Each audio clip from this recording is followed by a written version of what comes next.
What would make a world-class sociologist and a committed agnostic take Christianity seriously? Not emotionally, but intellectually. Recently, Charles Murray sat down on Glenn Loury's podcast to discuss his new book, Taking Religion Seriously. What followed wasn't a run-of-the-mill conversion story, but a careful investigation into history, philosophy, science, and moral realism, questions that refuse to go away. And here's the twist. Glenn Loury himself claimed to be an ex-Christian. He came to faith in a Black Pentecostal church, rich with emotion, music, and community. But over time, he discovered something unsettling. The closeness and belonging alone weren't enough to sustain belief when hard questions pressed in. His church connection collapsed when challenged with issues of life and death. Hi everyone, I'm Lenny Esposito, and in this episode we're going to explore that tension, the one between heart and mind, where many people stall today. We'll look at the recent conversation between Glenn Loury and Charles Murray, and look at Murray's abandonment of agnosticism, because he just came up against certain stubborn facts. We'll show why Christianity has always claimed to be true, not simply comforting, and why lasting and transforming faith really must engage the intellect as deeply as it stirs the soul. If Christianity is true, it should make sense, and if it doesn't, well then, nothing else matters. So let's explore all of that on this. Come let us reason together.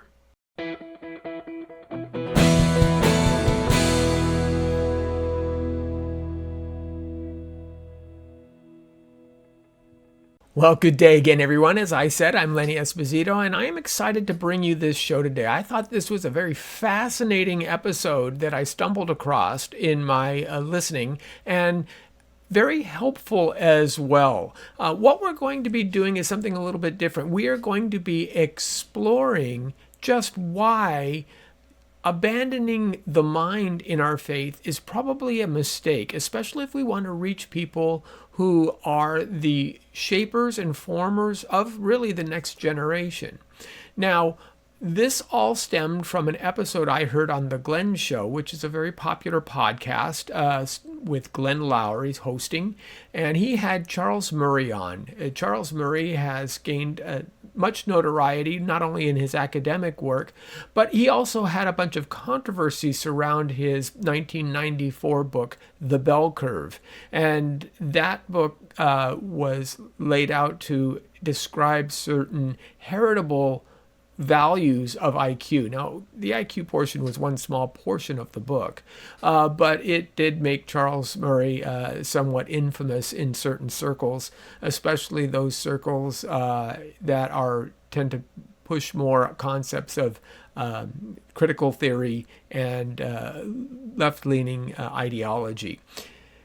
But the bigger point here is that Charles Murray has come out with a new book. And in this book, the book, as you see on the screen, is called Taking Religion Seriously. And here, Murray outlines his journey from an agnostic and an agnostic who really relied upon his intellectual acumen to ground him in whatever disbelief he had, but how over the course of really 2.5 decades, that has changed, and he has gradually, as he wrestles with different issues, wrestles with the different ways that those issues are approached, he's had to change his mind. He's had to be not only abandon his agnosticism and believe in God, but he's actually embraced Christianity. Glenn Loury had him on his show in order to explore this newfound faith. And what I found specifically interesting, because I've listened to the Glenn Show for several years now. I'm not devoted listener, but I do like to listen from time to time. And Glenn has made it known that he had been a Christian, and now he either calls himself not a very good Christian, but actually finds out that he's not a Christian at all.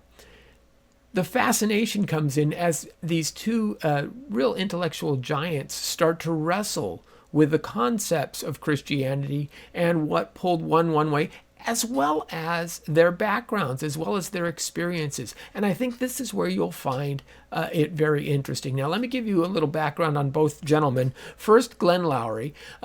Glenn is an American economist. He's an academic and author. He is the Merton P. Stoltz Professor of the Social Sciences at Brown University, where he has taught since 2005. He's also a professor of economics. That was the field in which he had earned a PhD out of Chicago. And at the age of 33, in fact, Loury became the first African-American professor of economics at Harvard University to gain tenure. He currently teaches at Brown University, as I said. So he's an Ivy League economist.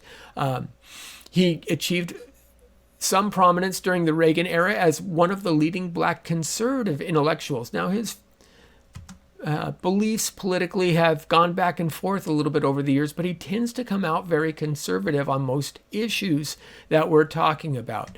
In 2005, Loury began a YouTube video podcast, and that podcast has really grown in popularity, especially since in his social sciences teaching, he addresses issues like critical theory, race, social hot button questions, all of this coming from a black man who still holds to a fairly conservative position. And of course, in the last decade, as those things have grown to gather more interest, he has become more prominent. He and his partner, John McWhorter appears on his show twice monthly. They've attracted quite a substantial following as really a counter voice to the views of most of the people that you would hear who are academics within the African American community. Now, Charles Murray is, as I said, he's the W.H. Bradley Scholar at the American Enterprise Institute. He's considered one of America's leading social scientists, and he has made major intellectual contributions on a range of subjects, including welfare. In fact, his work on welfare in the 90s actually helped create the need for welfare reform that was passed through our government system. Well, not the need, but the desire to have welfare reform. But his subjects include welfare, happiness, IQ, as I said, and the American regulatory system, crime and class, as well as social interactions. He's written 20 books and dozens of scholarly articles, and as I said, that book in 1994, The Bell Curve, was an international bestseller, and it also came with a lot of controversy. Now, I've personally read a couple of Murray's books. I read Coming Apart, which I thoroughly enjoyed, that talk about the separation of the classes in the United States and how they're actually almost coming into separate castes, if you will. But his newest release I've also gotten to read, Taking Religion Seriously, which I think is very interesting. It goes into some great detail on his journey in studying the claims of various religions and why he felt he could no longer hold on to the agnosticism that he once claimed. And it was simply because of the evidence that he found and how he couldn't dismiss the evidence. So I'd like to go through some of that with you as well. Now, Murray is an award-winning academic. He has the American Enterprise Institute's Irving Kristol Award, and he's also written won an award for the Bradley Prize.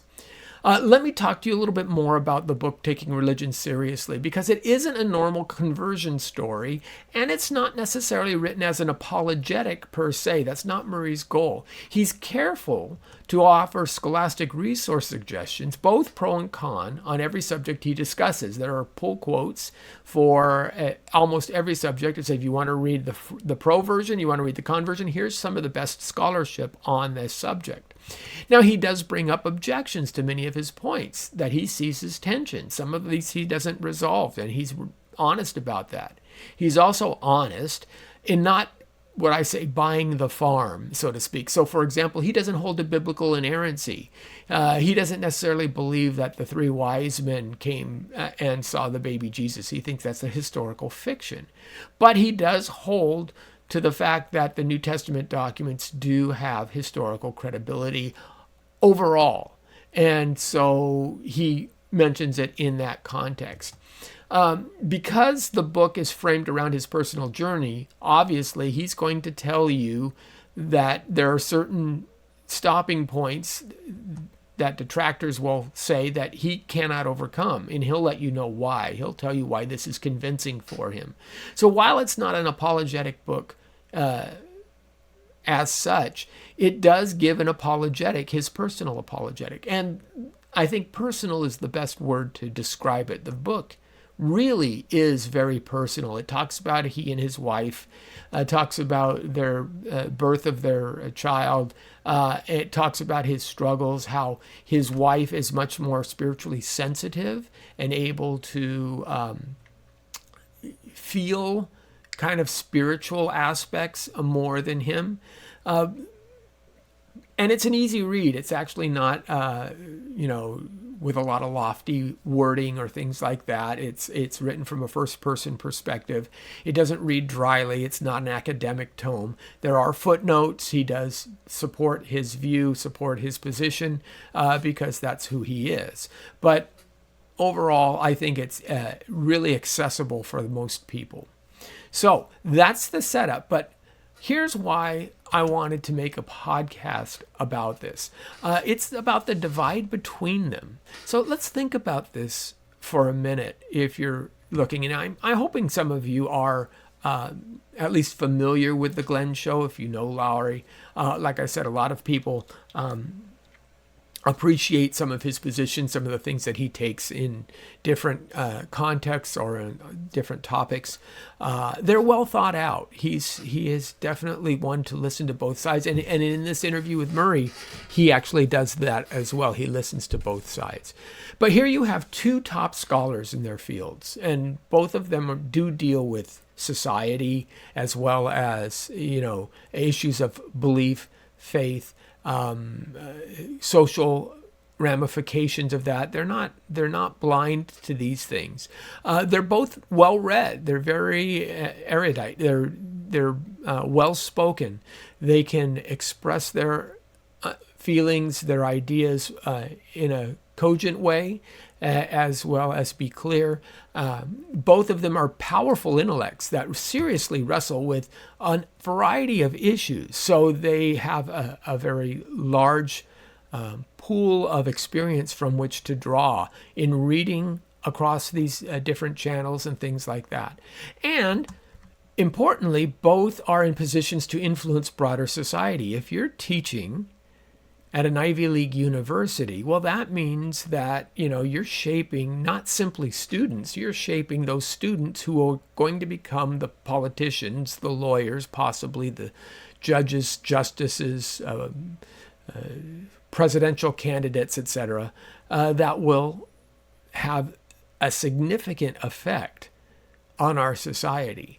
So, and if you're at the American Enterprise Institute, as Murray is, of course, you're writing policy positions. As I said, Murray was influential in changing, getting welfare reform passed. And so these are people who impact lives on a much broader scale than most.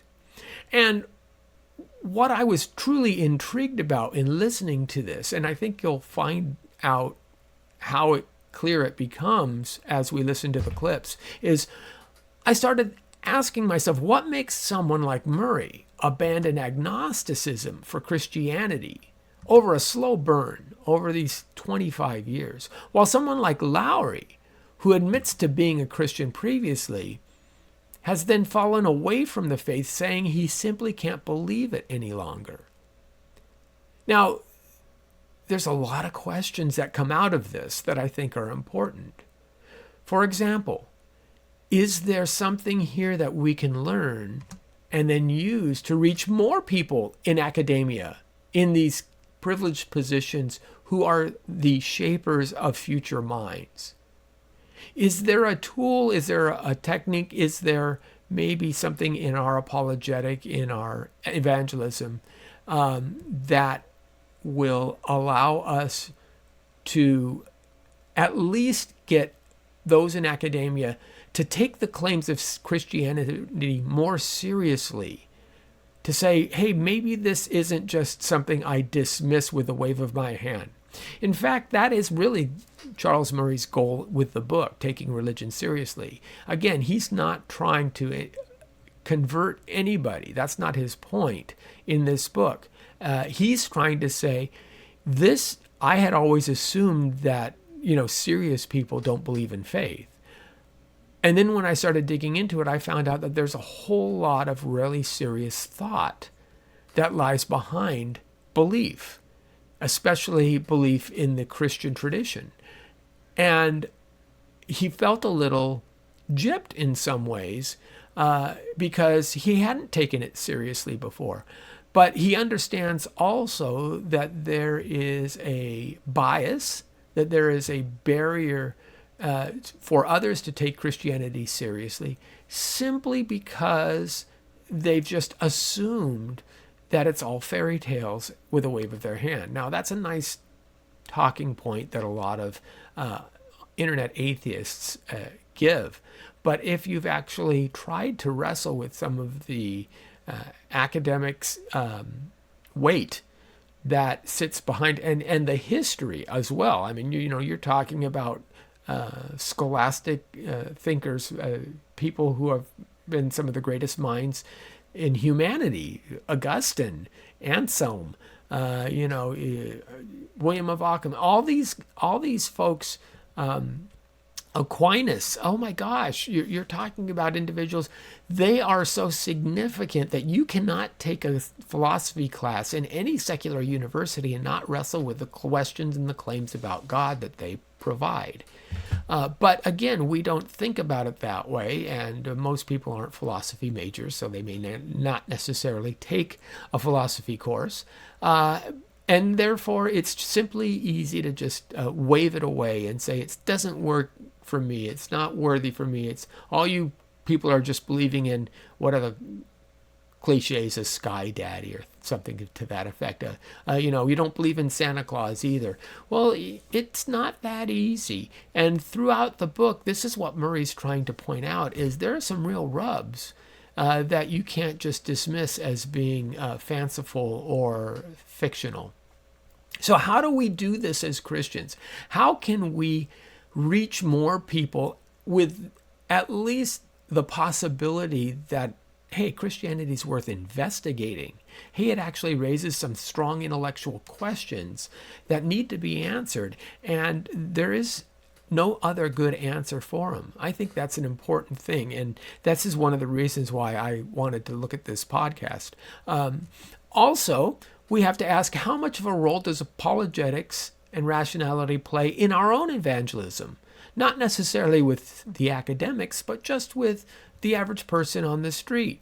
Do we need to incorporate reasoning and evidence as much as we incorporate our testimony and the concept of us being sinners? I'm not saying that we have to abandon some of these traditional apologetic approach or traditional evangelism approaches, that we are all sinners and we are worthy of death. If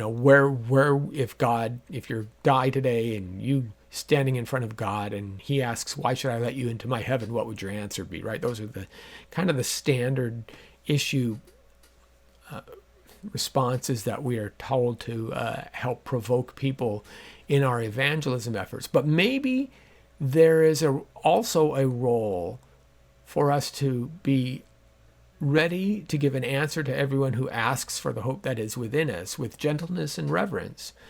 But we have to be able to give those answers. Now, one of the things that I do caution people on in this situation, in this assertion, is that it's not that we have to give an answer for any question that anybody offers. Some objections are silly, and I'm going to get to more of this at the end of the podcast. But again, this prompts me, and I think you'll see why as we play the clips, as to maybe we need to think more about evangelism in a broader context than simply sharing the Romans road. Also, in Mark chapter 12, Jesus was asked, what was the most important commandment? And if you remember, Jesus famously said, the most important is, hear, O Israel, the Lord our God, the Lord is one. And you shall love the Lord your God with all your heart and with all your soul and with all your mind and with all your strength. Now, it's interesting that Jesus was quoting from Deuteronomy chapter 6, verse 5, the Shema verses 4 and 5. That is the pivotal verse that all of Judaism hangs on. Hear, O Israel, the Lord your God, the Lord is one. But when he says, love the Lord your God with all your heart and all your soul and all your mind and with all your strength, in verse 5, he actually adds the word mind. That's not in Deuteronomy chapter 6, verse 5.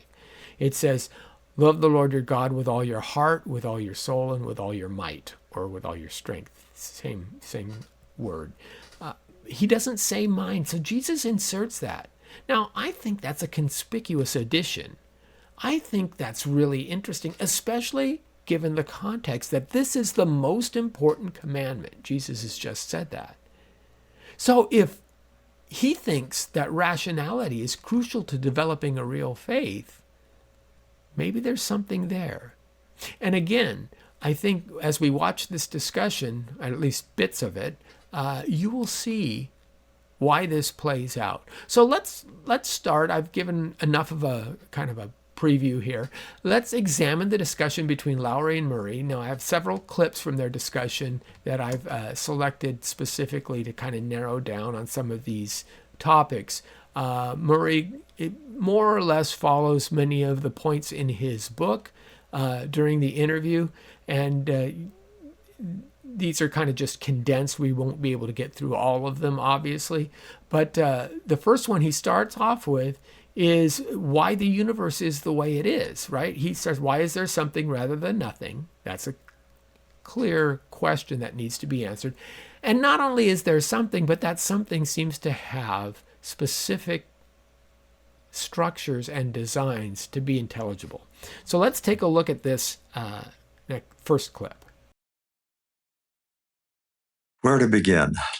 Let's take some specific, let's start with the Big Bang and the Anthropic principle. Whereas you think that the fine-tuning of the universe does not reach the point of saying, you've got to say the universe is intentional. I like Francis Conlon's the three options that he gives us based on the Anthropic principle evidence. One is that we can say that we live at a 1 in a trillion's chance. And 1 in a trillion's is literally what Roger Penrose came up with when he calculated the odds that the universe would permit life. 1 in trillions is a lot. Second option, multiverse. I have big time problems with the multiverse theory. First, because it doesn't, for me, pass the test of going out at night and looking up at the sky and saying, there are a million of these things. We got a million universes.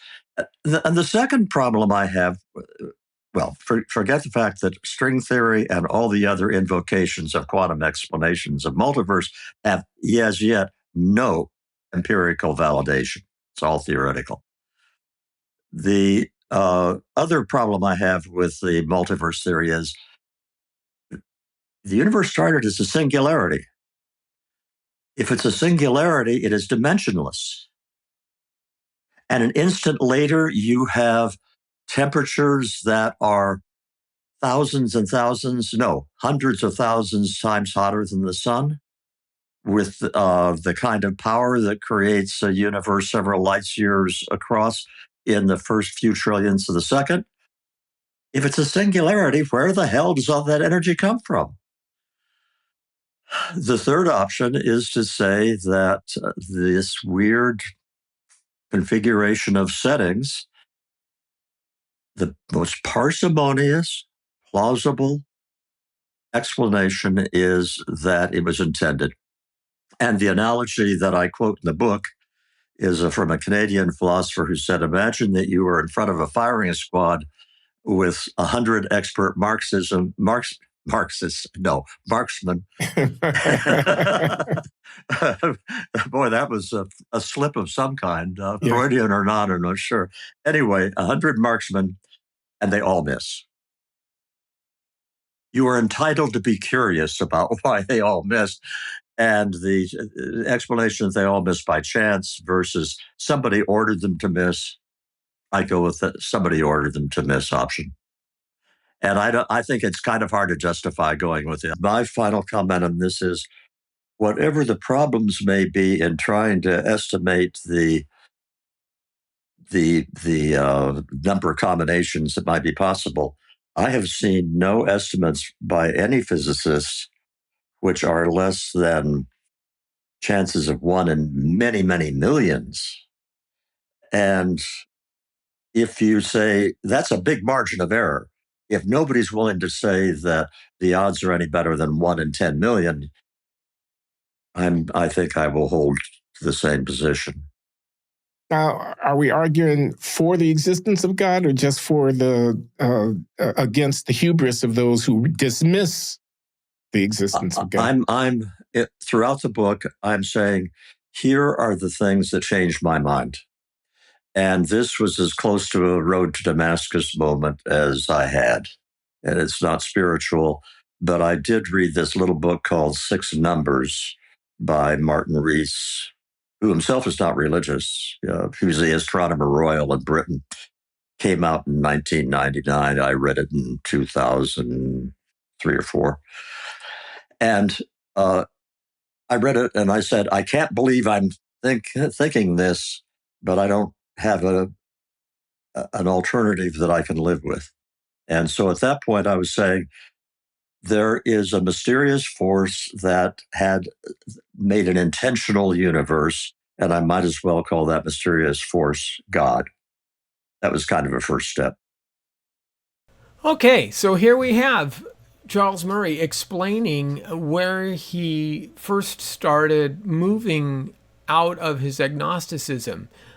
He's looking at physical evidence. He's looking at scientific evidence. He's looking at, first of all, the Big Bang. Why did it bang? How does it bang? How does something that has a zero energy state, net zero energy state, all of a sudden produce energy?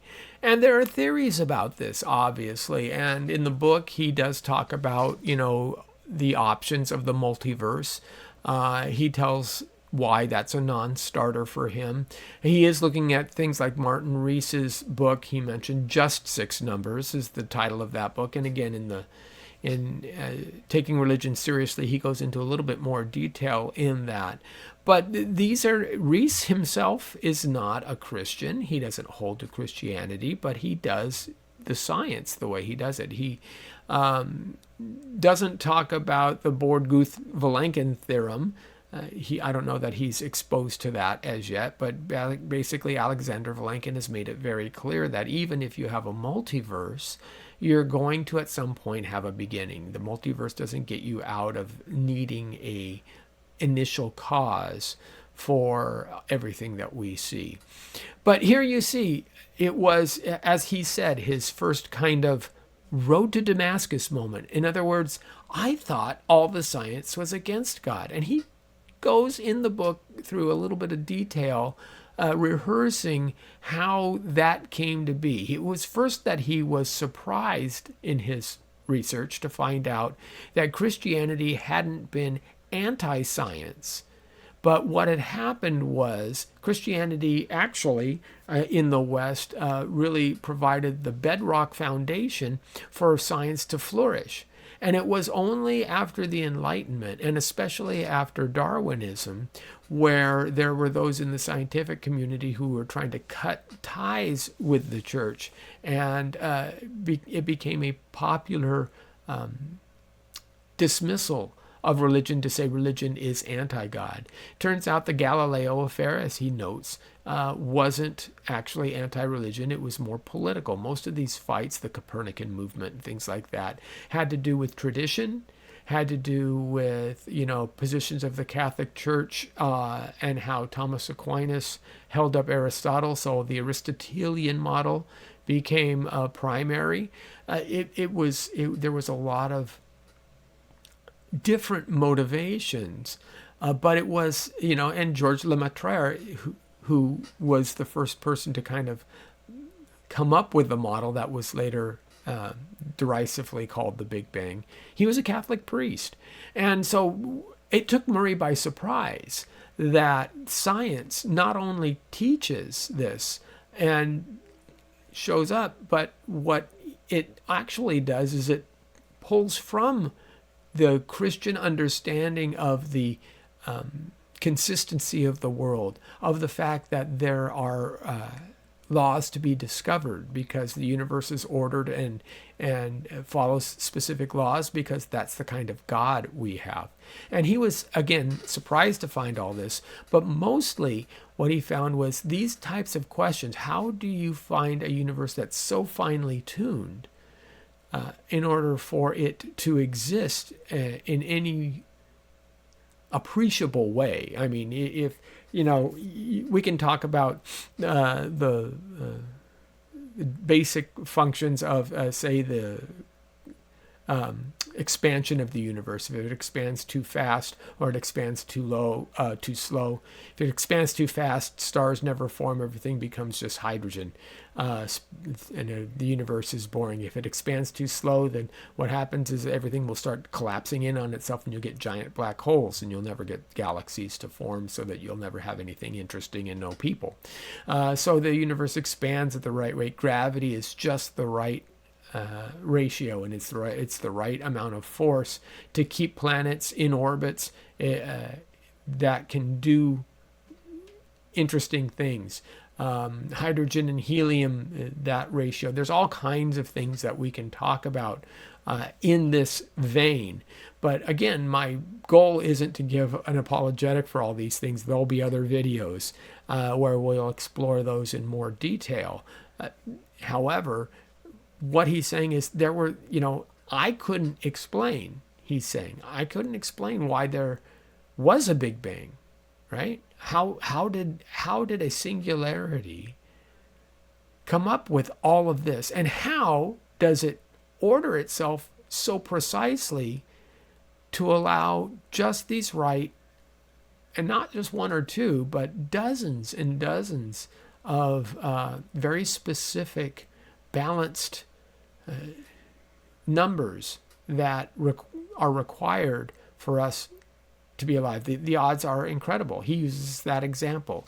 If you're standing to be executed in front of a firing squad, and there's not just 2 or 3 guys, there's not just 6 guys, there's 100 guys, and all of them miss. Now, those odds are very much more reasonable than the trillions to one that he was talking about like the cosmological constant and the balance of gravity, the strong nuclear force, the weak nuclear force, all of those kinds of things. 100 to 1, and they all miss. You're going to have to say, no, something's up with that. Something's up with that. So this was his one of his initial moments. He was, like I said, surprised that this was a thing, and it shocked him. So let's go to the next sequence. We'll talk where he talks about, because Murray asks him, well, okay, that's God. What about Christianity, though? Why did you choose Christianity? And really, the thing that impacted him most was C.S. Lewis. And let's go to see where that is. Now, Charles, you end up talking about the plausibility of the Christian faith, in particular, the divinity of Jesus Christ, his resurrection. So why Christianity? I mean, I see the linkage clearly between, on the one hand, the puzzles of apparent intelligent design, and the mystery of consciousness, and the fact of moral law gesturing in the direction of divinity, as a reality, but why Christianity in particular? C.S. Lewis.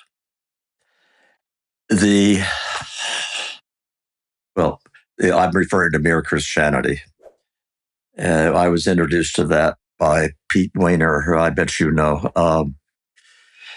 And I read Mere Christianity, and the first few pages in, I had this very strong sense of I am listening to a quite extraordinary intellect at the top of his game who is telling me the reasons I should still believe the stuff that I thought I could dismiss a long time ago. And his initial 5 chapters are about the moral law. And he ends up those 5 chapters by saying, after having tried to demonstrate that there is there's a sense of moral, decent behavior that cuts across cultures that people ignore, but that they're aware exists, and that cannot be explained solely by evolutionary biology. And he doesn't put it in those terms because he was writing before you had kin selection and reciprocal altruism, which were developed later, and which explain certain kinds of altruism. But evolutionary biology, to my knowledge, still has not come up with a good explanation for the kind of selfless altruism which can have no conceivable effect on reproductive fitness, and which is actually quite common. People engage in obviously wholly altruistic acts all the time. Well, what's going on there? And the concept of agape, the Greek word for this kind of selfless love, is what Lewis says reflects God's prompting us toward a certain kind of behavior. And I read that, and everything in my empirical experience led me to think of all the alternative explanations I could think of. And they were sort of temporarily satisfactory, but I have found that to be a concept that is very sticky. It's very hard for me to be confident that Lewis is wrong on that, which is a very qualified endorsement, I know. But 20 years after I first read Mere Christianity, it is still hanging in there. And let's pause for a moment and say, if that were true, you are talking about a God that is very close to the formulation, God is love. Okay, so here Murray talks about C.S. Lewis and Mere Christianity. Now, I'm really a little bit intrigued about this because notice that it's not the grounding of morality that was the hook for him. In other words, most of the time when we talk about Lewis and the moral argument, we talk about moral grounding. How do I know what is moral? What is the good? What qualifies as the good?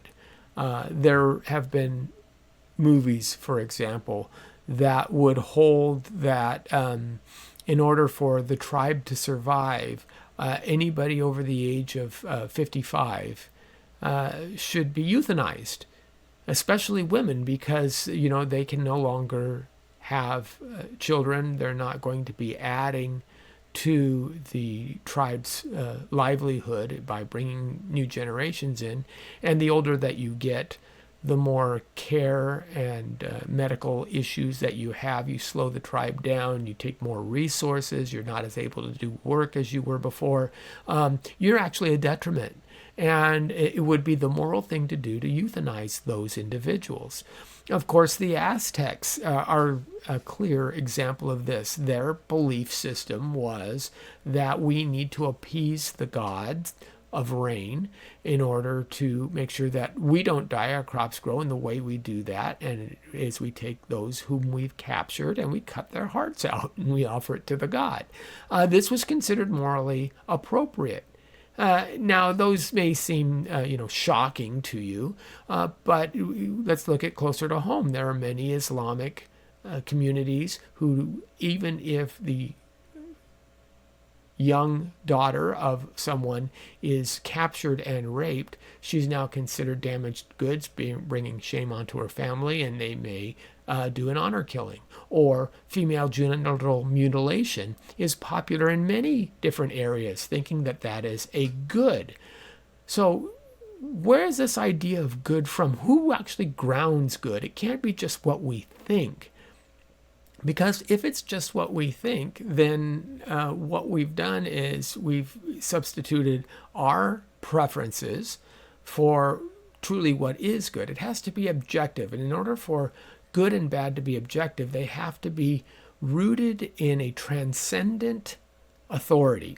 It has to be someone outside of humanity, and that someone or something has to have an authoritative aspect to it. In other words, it has to have the position to say this is right and wrong. The reason why you have to obey the speed limits on your local street is simply because the city has the authority to set the speed limits. That's what, in living in a democracy, we vote in our representatives and give them the power and the authority to set laws. That's what everything from city government to our legislative body does. It's granted the authority for us as a society to sustain. We give them the authority to grant laws. So you have to have an authority, and that authority has to somehow apply across all of humanity in order for it to be an objective good. But that's not how Murray is arguing, or at least that's not the point that most captivated him. I'm not going to say that it didn't matter, because I think that it did matter. But what captivated him most was this idea of doing good that's above and beyond. That there are these good acts, there are these selfless acts.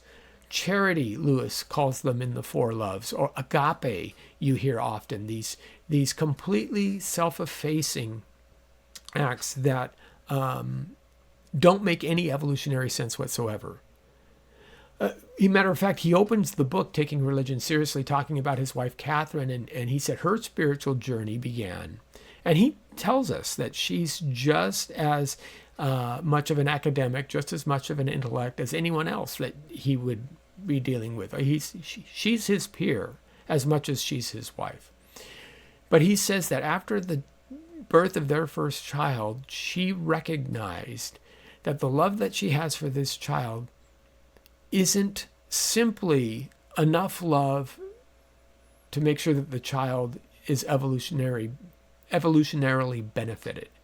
That the love that she has for the child goes above and beyond that it's unexplainable. It supersedes what evolution should require of us. Because remember, evolution by its nature is a selfish driver, right? It is about survival of the fittest. And if you are the evolutionary mechanism, then you are to survive. It is up to you and your family. But you can be loved in such a way, or you can have love in such a way that might actually endanger you. It might actually be evolutionarily bad, or at least worse than it would be if it were perhaps dialed back. And this is the thing that he's talking about. And he sees it all the time. Why do we want to pull over if we see a stranger with a flat tire and just help him push his car across the street? That doesn't benefit us one way or the other evolutionarily. He'll get along just fine. He's just struggling a little bit, But we do these things, and we understand just intrinsically that they are acts of love, acts of kindness that go above and beyond what we need to do in order to have a better benefit, right? The good, the true, and the beautiful is there. And there's just something in us that tells us that. And this is why he says that that idea is sticky, because you see it over and over again. And there's just no way to really explain it through an evolutionary paradigm. So Lewis, and I find it interesting that he talks about Lewis as being a major intellect, someone who's at the top of his game. If you read Lewis, yes, you can absolutely understand that. So here's some of his first interactions with Christians who are not simple or street Christians. Here's a Christian academic working through an academic approach to Christianity, thinking through them. And he writes in his book how Lewis, even when Lewis writes, he seems to write simply, but you can just see the intellect shining through, and that there's a depth to all of Lewis's writing, even in the fact that you want to question maybe what some of, he's saying this, but what about, and then in the very next paragraph, Lewis will say, you may be thinking, what about, and he's like, whoa, okay. So he recognizes that Lewis isn't trying to go on the sly here. He sees him as an intellectual at Oxford Don, someone who's really, as he said, at the top of his game. And that, I think, spins him as much as anything else, because here is a Christian who is worthy of acknowledgement as a true formidable intellect. Again, this is something I think that not many of those in academia see, because it's so nearly universal for most academics just they mutually reinforce this bias that all religion is just something that's easily dismissed. And B, if you are even a Christian in the academy, a lot of times you're just shunned because of it, and you're put off to the side. Nobody wants to associate with you because you're one of those weird kids, so to speak.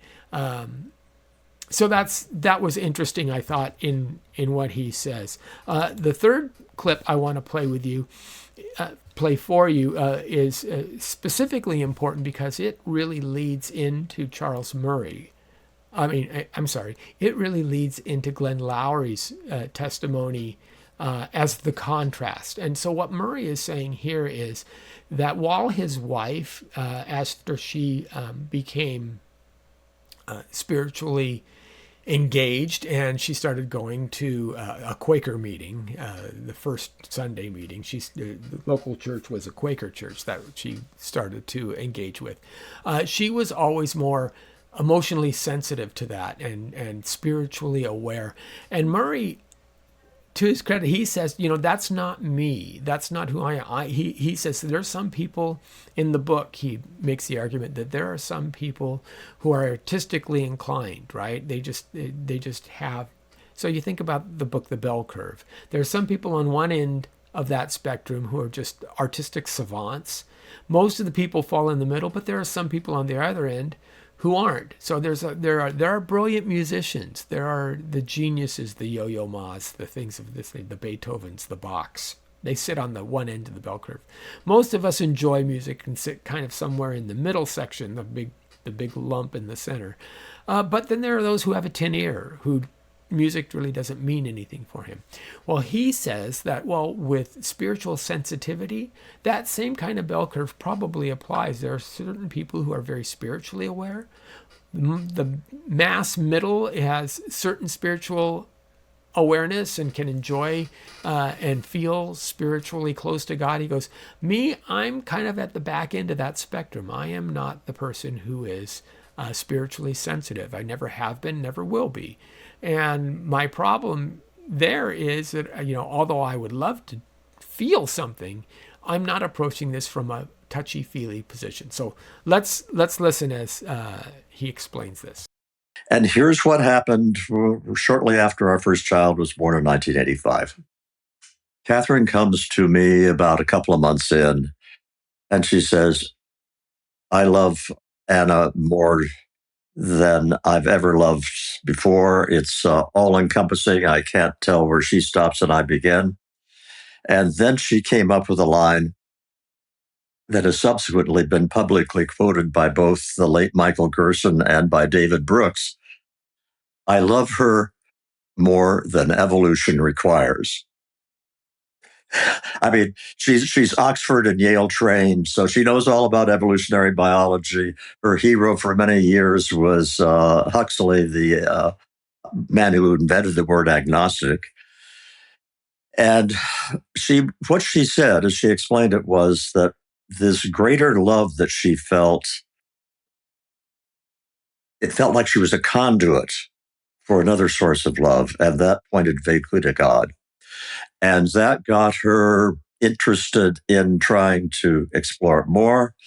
She wasn't happy with the mainstream partisan churches she visited because she could not, in good conscience, recite the Nicene Creed with the rest of the conversation. So she ended up as a Quaker. Not a social activist Quaker, but one interested in spiritual questions. And she has pursued that ever since. For example, I don't think I ever mentioned to you, she is now qualified to lead contemplative retreats. I mean, here her husband is who can't manage to meditate more than 3 minutes at a time, and she's leading contemplative retreats.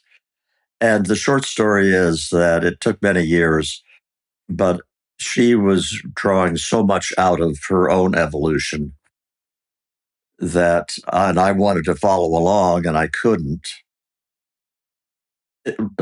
Sorry to make this such a long answer, but here's an important part of the book.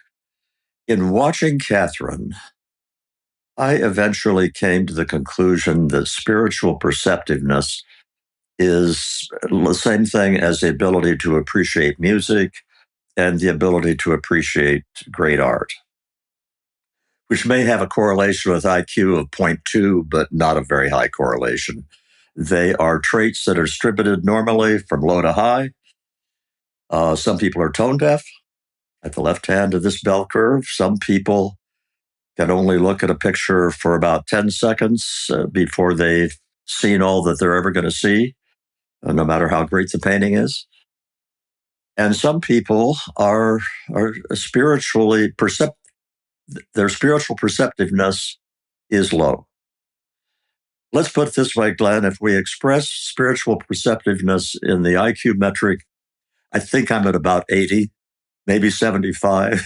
I'm really way over in the left-hand side of the curve, and I can't go that route. So when I emphasize the empirical investigations in the rest of the book, that is my workaround.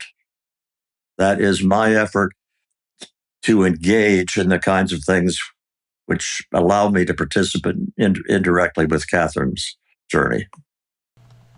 Okay, so there you go. There you've heard Glenn Loury talking about how he was not approaching this in any way, shape, or form as some kind of a religious experience. In other words, his belief in the writing of this book did not come about simply because he got caught up in some kind of religious fervor, somewhere he got excited, or perhaps he started investigating these things and the idea of God appealed to him and it grew more passionate in him. And as a result of that, he became more and more given over to his feelings and put his rationality aside. No, that's not what happened. You hear him very clearly say that that's not who he is. He has to go the rational route. He has to look at the evidence. It's the only way that he can kind of relate to God. And that means that, this kind of a belief, well, that is something that he continues to look through a rational lens at, which I find pretty interesting. It kind of short circuits a lot of easy dismissals of his experience. Now, we're going to contrast that with Glenn Loury, whose testimony is actually quite different. In fact, as you will hear, Glenn's experience is much in the other direction. He is more passionate, and he comes out of a tradition, the traditional black churches, the AME churches, with their gospel singing, with all of their vibrant and emotional expressions of faith, swing quite in the other direction.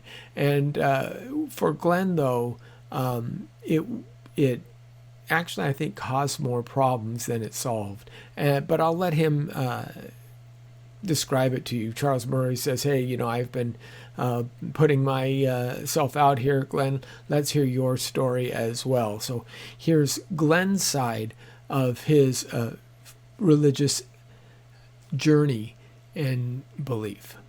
But Glenn, something, could I ask you? Yeah, sure. You once had returned to faith, and then you left it again. And so you've been through the full cycle. There was a period of time where you put a lot of credence in things you no longer put credence in. How about, since I'm letting my hair down, such as it is, how about you?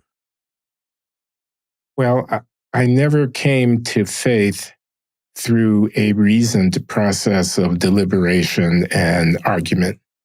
I came to faith through an experience. As I wrote an essay once, The Professor in Veritas is the title the editors gave it. I was at Harvard. Veritas is the slogan, And I was a believer, and I was saying, why did I believe that Jesus Christ was real? And I was saying, why did I believe in it, life after death, everlasting life in Christ? And I was saying it's because I was dead. And I was dead spiritually. I was not literally dead, but I was living the life of a man who was completely lost. And I was brought back to life. My marriage healed, 2 beautiful young children coming into the world, my capacity to right myself and assume more responsibility for my life restored. I experienced that. I experienced a epiphany in a church on Easter Sunday, Black AME, African Methodist Episcopal congregation in Boston, a preacher preaching, a choir holding forth, a congregation rocking back and forth and swaying and praying and in a very emotional fashion, and the tears streaming down my cheeks and the sense of awe and being overcome and being touched and feeling that God had touched me. That was experience. It wasn't reason. And I joined a community, and the community came around and they closed ranks and they supported me and they gave me a sense of place and of belonging and of meaning with my wife, the late Linda Loury, the economist who passed away in 2011 and who's the mother of our 2 sons who are in their 30s now, Glenn II and Nehemiah. So it was an experiential point in my life. And in the same way that I experienced the epiphany and that I had the emotional experience of being drawn in and of feeling an encounter with God, I lost that faith, and because it wasn't really grounded in my intellectual faculties. And it's a story I tell in my memoir, Late Admissions. But the specific anecdote is I had an assistant, a young woman in her late 30s who worked for me and was a very lovable person who aspired to law school, and she eventually enrolled in law school and was doing very well, and was struck by a bizarre heart viral infection, and she died. She was a member of the congregation that I belonged to, and there was a funeral. And in the funeral, it was being preached that God's not dead, he's still alive, and that Sherry DuPont was still alive. She was with him now. She was in heaven. And people were dancing around the church, and they were vituperating and expressing and shouting hallelujah, and in a way celebrating the everlasting life of this wonderful soul. And it came to me suddenly that this was a fiction, that this was a way of assuaging ourselves, of not looking into the abyss, of turning away from the reality of our condition. And that I couldn't go along with the program. I couldn't participate in prayer sessions where a woman dying of cancer, dear to us, sitting there in front of us, withering away before our very eyes, is going to be saved if but we would petition the Lord to reach down into our lives and in his divine wisdom, cure the disease that the doctors can't cure and all of that. I couldn't buy it anymore. Suddenly I became disgusted, actually, by what I took to be a kind of infantile credulity. I'm sorry, I know how it sounds, and it sounds terrible. But there I was. I was with our friend Friedrich Nietzsche and company. I was in this feeling of contempt, really, for that credulity, self-contempt for having allowed myself to be so deluded, and a deep disappointment in the inability of my co-religionists to confront the realities of our condition, the despair, the desolation, the loss, etc. Now, I know that these are not thoughts that have not occurred to theologians who have addressed themselves, including C.S. Lewis, to these reactions to faith. But there I was, and it was as if one day I could look up at the clouds and see the image of Abraham Lincoln's profile in the cloud formation, and I looked away to take a sip of my drink on the beach, and I looked back again, and I couldn't see it for the life of me, and I just couldn't see it, and I still can't. Well, there you go. There's a lot here, and I think it's telling. I think, first of all, it does sadden me. It does grieve me that Glenn went through this.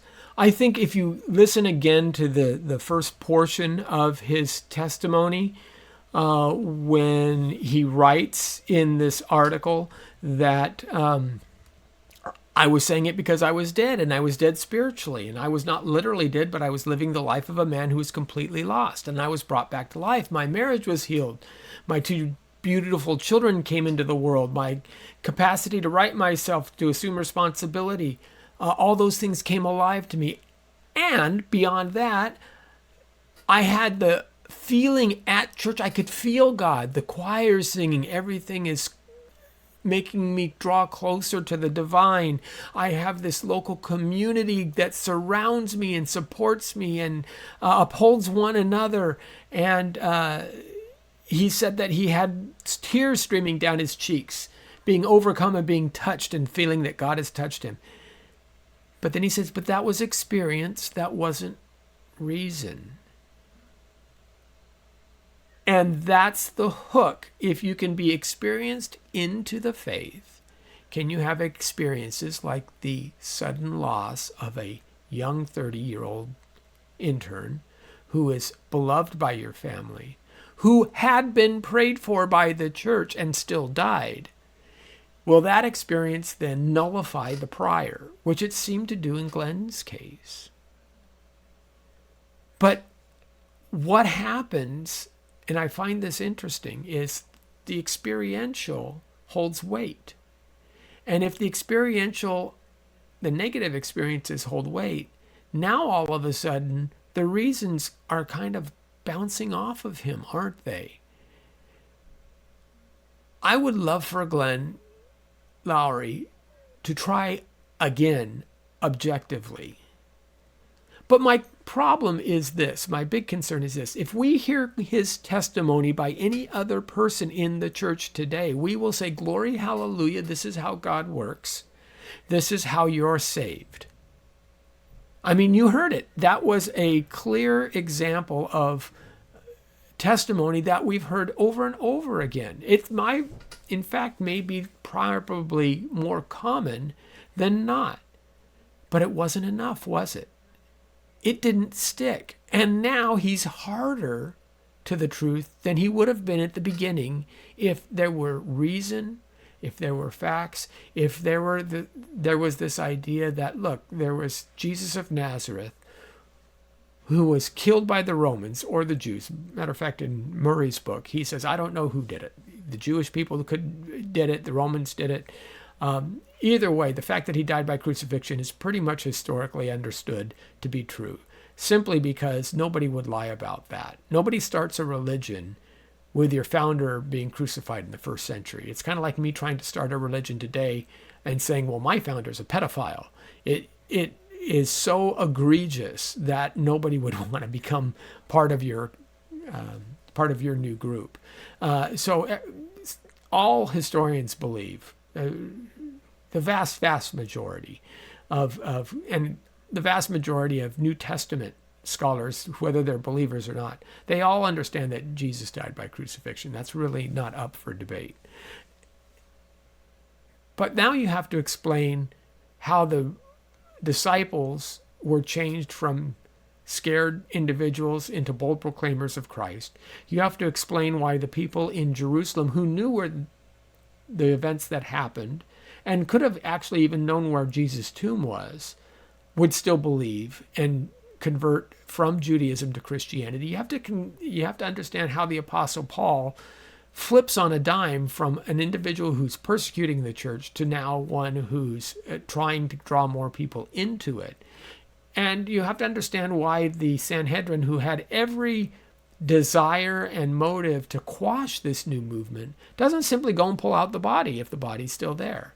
And another point that Murray quotes from in Lewis's Mere Christianity is that famous trilemma. He's either Lord, liar, or he's lunatic, right? You can't just say that he has a nice moral teacher and that's all. He claimed to be divine. He claimed it. And you can't say, well, I like everything you said, but this stuff is nuts. He's either nuts or he's not, or he's a deceptive liar. It doesn't work. And that was one of the things that Murray was wrestling with. But notice how Glenn Loury felt when he started looking in the face of death. And he didn't have good theology. He didn't have good apologetics. And he didn't have a historical foundation or root for his faith. He felt contempt. He said he felt self-contempt for having allowed himself to be deluded. He felt a deep disappointment in the ability of my co-religionists to confront the realities of our condition. Does it matter that you go to a church that is touchy-feely or a church that actually grounds you in a thoughtful Christianity? And he says, so I know that there's people out there who can explain these things away. I recognize that. But he says, it's like I'm looking up at the clouds and I can see a shape in the clouds, but when I glance back at it, now I can't make out the shape anymore. How sad that is. How sad that is. I couldn't go along with the program. I couldn't participate in prayer sessions where a woman dying of cancer, dear to us, was sitting there in front of us, withering away before our very eyes. And again, I don't know the exact makeup of the belief system of the AME Church, but the fact that he's saying that they were petitioning the Lord and he just needs to call down and cure the disease, it sounds like it's kind of a Pentecostal bent, is what it sounds. And he just says, I couldn't buy it anymore, and I became disgusted by it. What I took to be a kind of infantile credulity. Now, Charles Murray's entire book is to show that this isn't infantile. This isn't a credulity that is simply dismissed. But Lowry's been burned, and he can't hear it yet. He can't see it yet. And that worries me. And my concern here is my reaction, my analysis of this whole thing is a concern for that.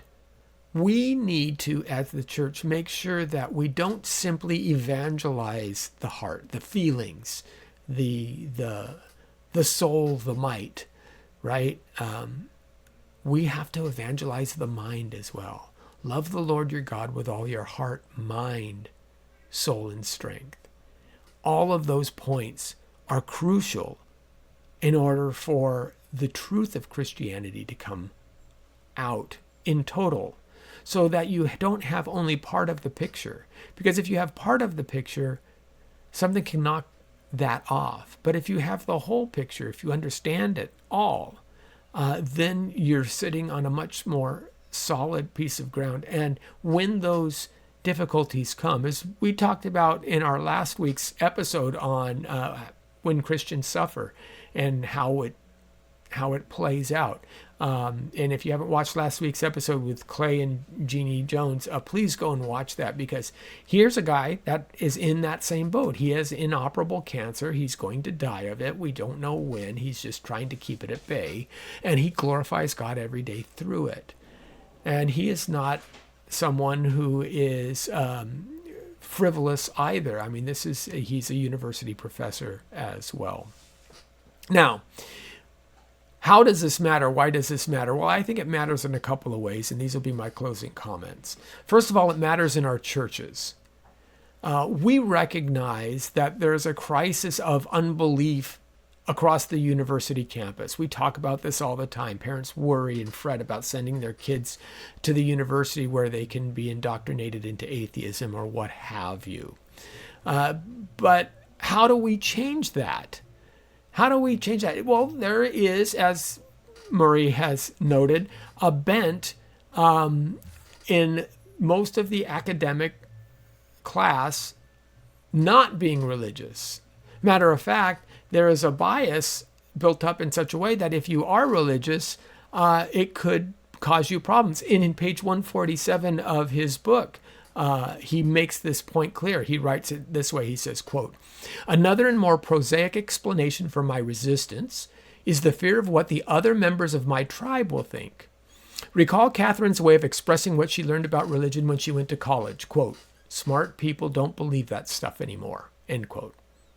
One of the tribes to which I belong, Murray says, is the tribe of smart people. For me to accept the evidence regarding terminal lucidity and near-death experiences, and to publish, will lower other members' opinions of me, including the opinions of many people whom I admire and whose good opinion I value. I don't want to be thought of as credulous and foolish and to get kicked out of the tribe. I think that's fair. I think that's honest. And that's what he's talking about in this book. That is a concern. So how do we change that? How do we as a church make that not necessarily the case? If we are going to create a environment in the university where Christianity can at least get a fair hearing, we've got to somehow work against these biases. Well, as I point out, Murray, when he read Lewis, knew that he was dealing with a profound intellect. When he was introduced to a Christian who was thoughtful, it started to change how he understood Christianity. He writes it this way. For me, C.S. Lewis was the perfect example of a, quote, smart person who still believed that stuff. He says his prose is informal, even chatty, but the man was an Oxford Don, a classicist, and immensely erudite, and his intellect shines through the deceptively simple points he makes. He also engages in a sort of dialogue with his reader, one of the things I enjoy most in a challenging work, Murray writes. He continues, you think you found the weakness in his presentation, and in the next sentence he writes something to the effect that, oh, perhaps you're thinking, and then responds to what you were thinking. Now, even when you decide that you don't agree, he has framed his argument in a way that periodically brings you back to reconsider it. Yes, start presenting Christianity thoughtfully. My concern is that you hear this across many pastoral counseling or teachers who will tell you that as pastors, you shouldn't make the Sunday message too intellectually rigorous. You have to simplify, simplify, simplify. Perhaps you've heard the phrase, put the cookies on the lowest shelf. Well, what happens when you put the cookies on the lowest shelf? All the kids get fat because they don't eat what's good for them. They just eat what's tasty and convenient. In fact, the writer of the book of Hebrews scolded the believers of the Hebrew church by saying, you should be taking solid food by this point in time, but you're not. You're simply drinking milk. And you're supposed to be grown up by now. What's the matter with you? Why aren't you dealing with bigger issues? And he says, what are the milk? And if you go ahead and read Hebrews chapter 5, you'll find the resurrection, the last day, all the things that we preach on Sunday mornings. He starts listing his milk, and then he launches into Hebrews 6, which is one of the most difficult passages in all of Scripture. That's beside the point. But this idea of putting the cookies on the lowest shelf, how are you going to attract anybody with any intellectual acumen if you always simplify things to its nth degree? What happens when the PhD from your local university wants to investigate Christianity? Maybe they visit your church and they hear these simple messages week after week. Immediately they're going to turn around and say, this isn't for me. This doesn't make any sense. Why should I come here? There isn't anything that I can grab onto. They're not really intellectually rigorous. It is all just fairy tales. And they have a point because you've never given them anything to challenge them. That's part of the problem. So it matters in our churches. And if you want to have a change in the university, you have to give people with an intellectual curiosity something solid to bite on. You know, at least once a month, do something that's a little hard. Matter of fact, it's good for your congregation. Your congregation gets flabby if you're chewing everything for them before you give it to them. It's good to reach up and stretch yourself a little while. It exercises your muscles. This is how we get better in our physical attributes, is we have to basically push our muscles to the point of where they need to rebuild themselves. And we need to do that mentally as well. We just don't do that well enough in the church. But secondly, it also matters in our evangelism. And that's another important point. If we are going to reach people, we can't just give them half the story. And I think I've made that point, but think about it again. You need to be able to talk about current events. You need to be able to talk about maybe scientific advancements. I'm not saying that you need to know everything. Nobody can know everything all the time. I understand that. However, you can receive a question in good faith and say, okay, well, let's study that. Maybe we should read this book together. Maybe we should read Mere Christianity together over lunch. Maybe you have a friend at work that you get together with once a week and just say, I'll buy you lunch once every week and we can go through this book. That's part of evangelism, dealing with these difficult issues. Maybe they're scientifically minded and you want to go through something else, or you can use The Case for Christ or Cold Case Christianity by J. Warner Wallace. There's a lot of good books out there that you can go through. They may have certain, well, what about evolution? What about this issue or that issue? You can say, well, okay, if you're interested in this, I'd love to talk to you about it. Let me go and do some research and I'll come back to you on it. And then it's impinged upon yourself to go and do that research and come back with some kind of answer. At the same time, they should be able to support their view, whatever their view is. Now, this is something that I mentioned in the beginning that I want to make clear. A lot of times in our evangelism, people will throw out a lot of objections. Sometimes it's rapid fire. Well, where did Cain get his wife? And, oh, what about all the suffering in the world? And et cetera, et cetera, et cetera. You are not obligated to sit there and just play batter against the pitching machine of every objection that's coming your way, okay? Because that's unfair.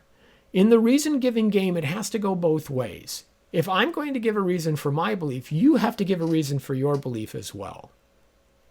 Because that's how we walk together in order to find the truth. The goal is to find out what's true. And look, if I'm wrong in a belief, I need to know that. And I have changed certain beliefs over the course of my life. I don't believe certain things the way I used to. Some things I hold, but I hold tentatively. I don't necessarily hold them with a dogmatism. But regardless, what you have to do is say, we need to do this back and forth. If all the person is doing is throwing objection after objection at you and then waving away any of the responses, they're not being honest. This is the pearls before swine situation. In Proverbs, it says, don't answer a fool according to his folly, or you may be thought like him. Or answer a fool according to his folly to show that he is a fool, basically. Now, those two things sit right next to each other. So you say, well, how do I make sense of that? Well, you have to read the situation. If the person is saying something foolish because they've just heard it and they're just repeating it, you can shut that down. If they're a troll and if they don't want to listen, then you can just say, look, you don't want to talk. You might as well talk to this wall because it's the same thing. You don't care about intellectual engagement. You're just trying to get a gotcha.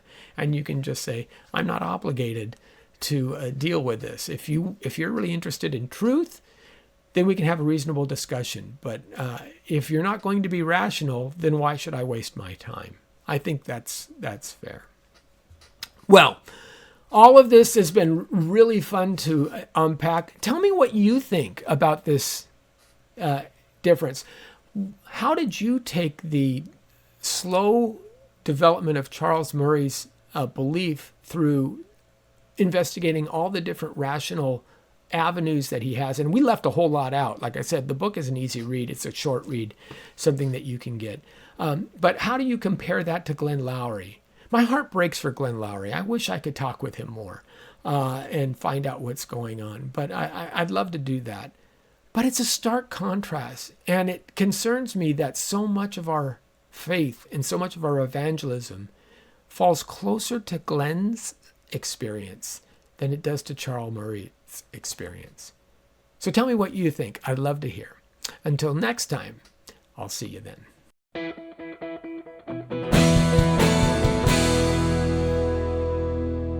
Thank you for watching this Come Reason video. I hope you enjoyed it.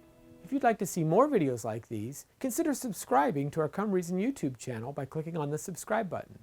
And you can follow us on social media. Lastly, if you'd like to help keep these kinds of videos free, consider providing a donation by clicking on the donation button beside me. Thank you.